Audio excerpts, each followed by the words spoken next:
चीन और ताइवान के बीच मसला है क्या, यह समझना बहुत जरूरी है। और उसके बाद हम अपने एक्सपर्ट्स का रुख करेंगे। क्या है चीन ताइवान विवाद? ताइवान को अपना हिस्सा बताता रहा है चीन, और यही काम आज जिनपिंग ने एक बार फिर किया है। वही ताइवान जो है वो खुद को स्वतंत्र देश समझता है, स्वतंत्र देश मानता है। 1949 में चियांग काई शेक के वक्त से दोनों देशों में यह तनातनी चल रही है, ये टसल, ये टक्कर देखने को मिल रही है। चीन में साल 1644 में चिंग वंश सत्ता में आया। थोड़ा सा इतिहास जान लेते हैं। 1895 में चिंग ने ताइवान को जापानी साम्राज्य को सौंप दिया। जापानी साम्राज्य को सौंप दिया गया था 1895 में। 1949 में चीन में हुए गृह युद्ध में माओ त्से तुंग के नेतृत्व में कम्युनिस्टों ने सत्ता कब्जाई। जी हां, 1949 से लगातार चीन की सत्ता पर कम्युनिस्ट पार्टी का कब्जा है। ताकत कम होने की वजह से माओ की सेना ताइवान पर कब्जा नहीं कर सकी, कब्जा नहीं हो पाया।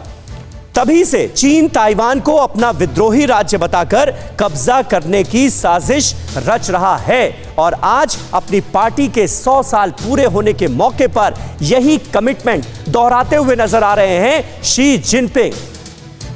और हमारे साथ क्योंकि तमाम खास मेहमान इस वक्त मौजूद हैं, जेके त्रिपाठी साहब हमारे साथ मौजूद हैं, फॉर्मर डिप्लोमेट। त्रिपाठी साहब, आप शी जिनपिंग के इस बयान को किस नजरिए से, किस तरह से देखते हैं? 100 साल पूरे होने के जश्न के मौके पर सीधे सीधे ताइवान का नाम लेना, क्या ये अमेरिका को सीधी चुनौती नहीं है?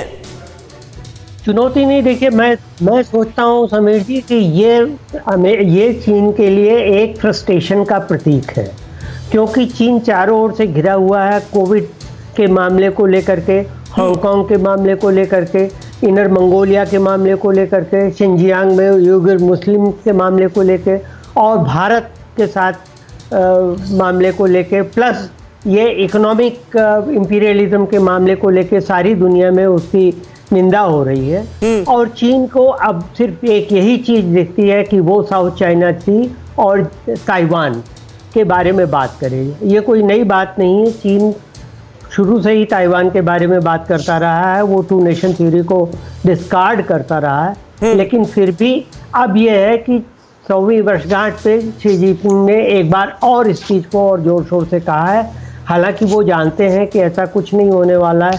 जब 70-72 साल में कुछ भी नहीं हो पाया, ताइवान को वो कब्जा नहीं कर पाया, तो अब बड़ा मुश्किल लगता है ये। बिल्कुल, लेकिन ब्रिगेडियर विनोद दत्ता, जिस तरह से शी जिनपिंग ये कह रहे हैं कि ताइवान को आजाद करने के हर ख्याल को कुचल दिया जाएगा, हर ख्याल को खत्म कर दिया जाएगा, इसका रिएक्शन तो फिर अमेरिका से भी एक्सपेक्ट किया जा सकता है।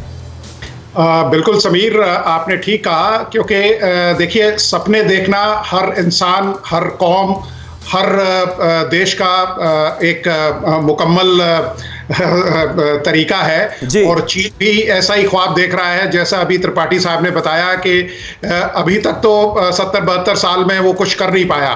और जिस तरह की तैयारी ताइवान की है, या जिस तरह का दृढ़ निश्चय है, देखिए, आप ताकत का अंदाजा लगा सकते हैं किसी देश का, उसके साहस का, उसके अदम्य साहस का, उसके हौसलों का, उसका कोई सानी नहीं है। और ताइवान ने जिस तरह से अपना एक फ्रंट डिस्प्ले किया है, और जिस तरह से विश्व स्तर पे उसको सहयोग मिल रहा है, अमेरिका उसके साथ है। अमेरिका ने बड़े हार्ड हिटिंग स्टेटमेंट्स दिए हैं कि अगर चीन ने कोई हिमाकत ताइवान पे की, तो अमेरिका कोई भी एक्शन लेने से गुरेज नहीं करेगा।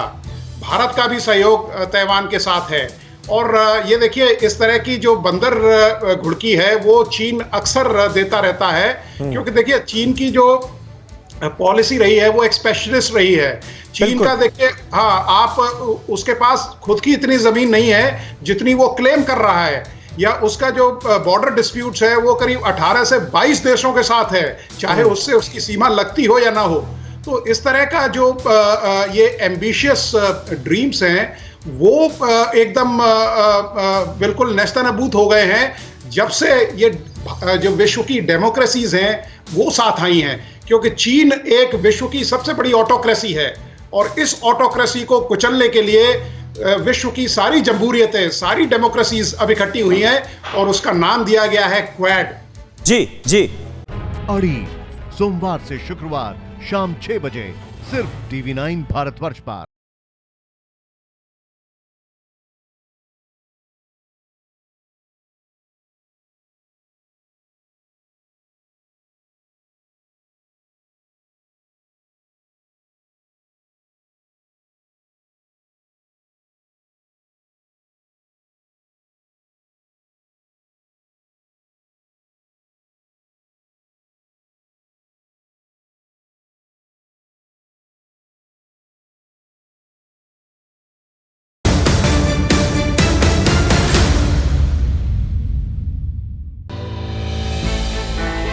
हमने की गलती फिर एक बार, कोरोना ने किया दोबारा प्रहार। मास्क, 2 गज दूरी, करें अपनी सुरक्षा खुद। कोरोना टीका हम सबको लगाना है, मिलकर साथ समझदारी से कोरोना को हराना है।